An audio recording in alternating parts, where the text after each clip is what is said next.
یہاں سے ہم مال اور مال روکتے ہیں، اس بات کو رد کرتے ہیں۔ وہ کہتے ہیں اگر ایسا ہوتا تو حضور پاک نے زہری میں نمازیں کیوں پڑھی؟ بھائی حضور پاک کو نمازوں کو ضرورت کیا تھی؟ آپ نمازوں سے آنے سے پہلے بھی ولی نبی تھے۔ آپ تو فرماتے ہیں میں آدم علیہ السلام سے بھی پہلے نبی تھا۔ حضور پاک نے دین بنایا، اگر وہ منگل کو نماز نہ پڑھتے کسی تھکاوٹ کی وجہ سے تو امت تو ساری تھکی رہتی ہے نا، تو یہ سنت بنا لیتی نا۔ حضور پاک نے سخت بیماری کی حالت میں نماز پڑھی ہے نا، آپ کو نماز پڑھنے کی ضرورت تھی۔ ان کو پتا تھا کہ جو لوگ کہتے ہیں ایسے لوگ آئیں گے جو کہتے ہیں کہ ہمارے جیسے تھے، آپ نے بیماری کی سخت حالت میں نماز پڑھی اور وہ کہیں گے نزلہ بخار ہو گیا، ہم بھی بیمار ہیں، ہم بھی نماز نہیں پڑھتے نا۔ اس وجہ سے حضور پاک نے نمازیں پڑھی تو امت کے لیے پڑھی، ان کو نمازوں کی کوئی ضرورت نہیں تھی۔ ایک کی سنت ایسی ہے اگر کوئی بھی اپنا لے، یقین کرو نفلوں کا فرضوں کا تمہارے گناہوں کا بھی کفارہ ہو جائے گا۔ ایک سنت ایسی ہے، ساری امت تم گناہ کرتے رہو، اگر ایک سنت تم پکڑ لو سارے گناہوں کا کفارہ، ساری فرضوں کا کفارہ۔ وہ کون سی سنت ہے؟ دیدار خدا۔ اگر وہ ایک ہی سنت حاصل ہو جائے تو بلکہ ایسا ہوتا ہے جن کے اوپر اللہ تجلی ڈالتا ہے، بعض لوگ ہلاک ہو جاتے ہیں، بعض لوگ اس کی تاب نہیں لا سکتے مجذوب ہو جاتے ہیں، بعض لوگ تاب لگا لیتے ہیں محبوب ہو جاتے ہیں۔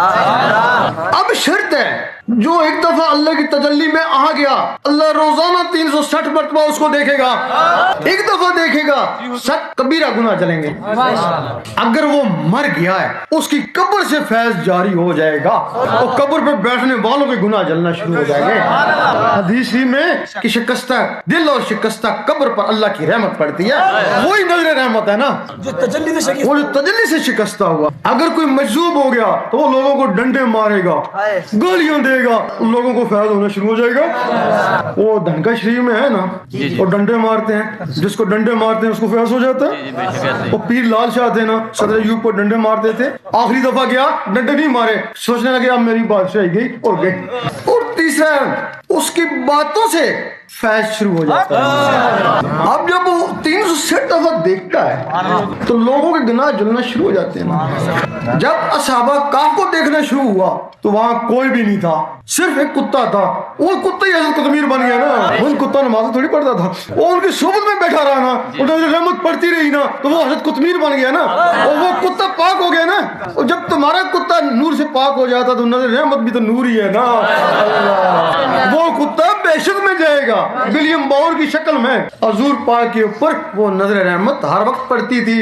یہی وجہ ہے کہ حضور پاک کی صحبت میں بیٹھنے والے ولیوں سے بھی اونچا مقام حاصل کر کے چلے گئے۔ اور دوسرا اس کا ثبوت ہے جب حضور پاک شب معراج میں گئے، دیکھا موسیٰ علیہ السلام قبر میں نماز پڑھ رہے ہیں، جسم نہیں پڑھ رہا تھا، وہ کوئی مخلوق نماز پڑھی تھی نا۔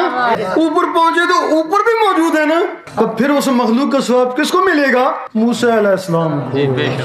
اس کے لیے یہ آپ اس کا طریقہ بتاتے ہیں کہ یہ دعائی اندر کیسے جاتی ہے اور یہ رستہ کیا۔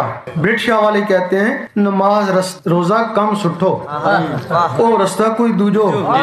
بابا فرید رحمت اللہ نے بھی کہا تھا کہ جس رستے پہ میں چلا اگر تم اس رستے پہ چلو تو جنتی جنتی ہو۔ وہ اس رستے کا کہا تھا، دل والے کے رستے کا، تو لوگ دروازے سے نکلنا شروع ہو گئے۔ دل کا رستہ، اور جو بھی دل کا رستے پہ جائے جنتی جنتی ہے نا۔ دیکھیں نا خانہ کعبہ افضل ہے نا یہاں سے، اگر وہاں جا کر بھی آدمی جنتی نہیں ہو سکتا، شک ہے نا بھائی۔ اگر جنتی ہو جاتا تو مڑ کے فراڈی کیوں ہوتا ہے حاجی؟ یہ حاجی جاتا مڑ کے اس سے پہلے سے زیادہ فراڈی ہو جاتا ہے، اس کا مطلب ہے اس کا حج قبول کیوں نہیں ہوا نا؟ حج قبول ہو تو جنتی ہے نا۔ اگر وہاں جا کے بھی گارنٹی نہیں ہے تو پھر یہاں کیا گارنٹی ہے؟ انہوں نے جو کہا تھا اس دل کے رستے کا کہا تھا، اگر دل کے رستہ تمہارا کھل گیا تو گارنٹی ہے۔ یہ اس وقت تک نہیں کھلتا جب تک اللہ تعالیٰ کی منظوری نہ ہو، تو منظوری ہوئی تو گارنٹی ہو گئی۔ اس کا جو طریقہ ہے کوئی بھی ہے، ہمیں سے مطلب نہیں، کسی بھی فرقے سے ہے، دیوبندی ہے، وہابی ہے، کوئی بھی ہے، جب اللہ اس کے اندر آ جائے گا تو اللہ والا ہو جائے گا۔